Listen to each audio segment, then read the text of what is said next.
In May of 1926, the Public Building Act was passed, granting permission to a public construction project. This assignment was granted to the Secretary of the Treasury, Andrew Mellon, who then chose architect John Russell Pope of New York to help alongside him. Pope moved the construction site twice, finally resting near the land by B Street, Pennsylvania Avenue, and 7th and 9th Street. Pope's plans were approved in the summer of 1931, and on September 5th, the construction finally started. This process took 6 years and hundreds of workers. Located at 700 Pennsylvania Avenue, Washington, D.C., the National Archives Museum holds and cares for the United States' most important documents and papers that can help us trace the history of our country. Surrounded by many other historical destinations, like the National Gallery of Art to the south or the U.S. Navy Memorial Plaza to the north, this museum is nearly in the center of the populous Washington, D.C. When completed in 1937, the National Archives Rotunda did not hold the Constitution nor the Declaration of Independence because both documents were still held at the Library of Congress.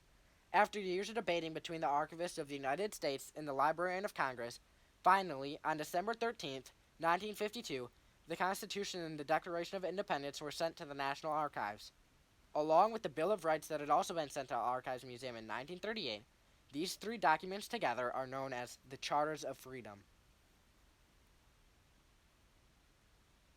In 1934, American artist and painter Barry Faulkner was called upon to paint the murals of the building, as it is now known as the Rotunda for the Charters of Freedom.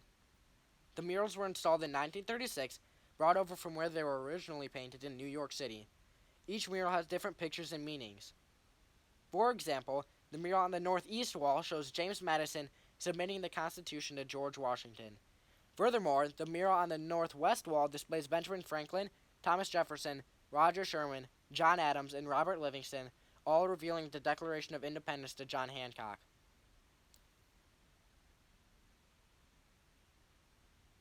When completed, 72 Corinthian columns were placed around the building, each 5 feet 8 inches in diameter, 53 feet high, and weighing 95 tons.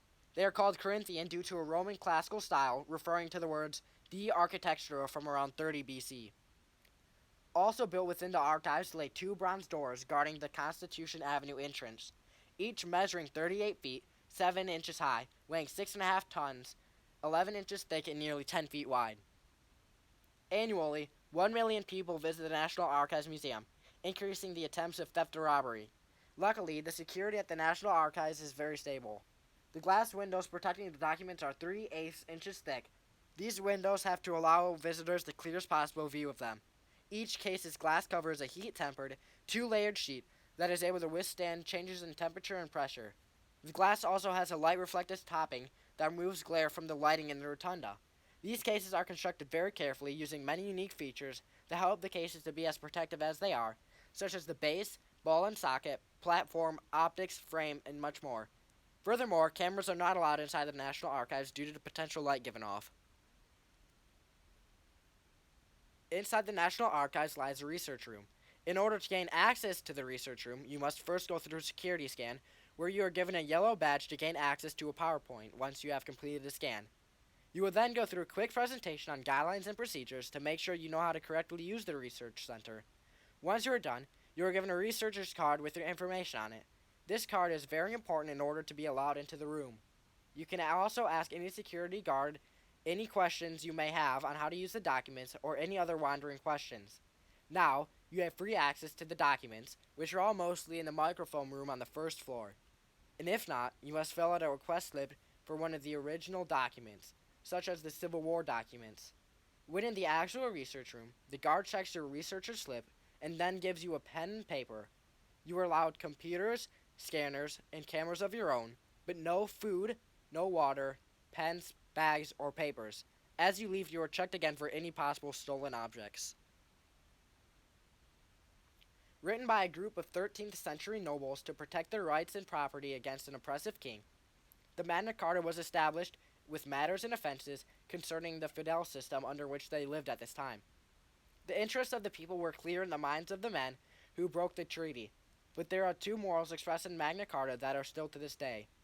No freeman shall be taken, imprisoned, deceased, outlawed, banished, or in any way destroyed, nor will we proceed against or prosecute him, except by the lawful judgment of his peers or by the law of the land.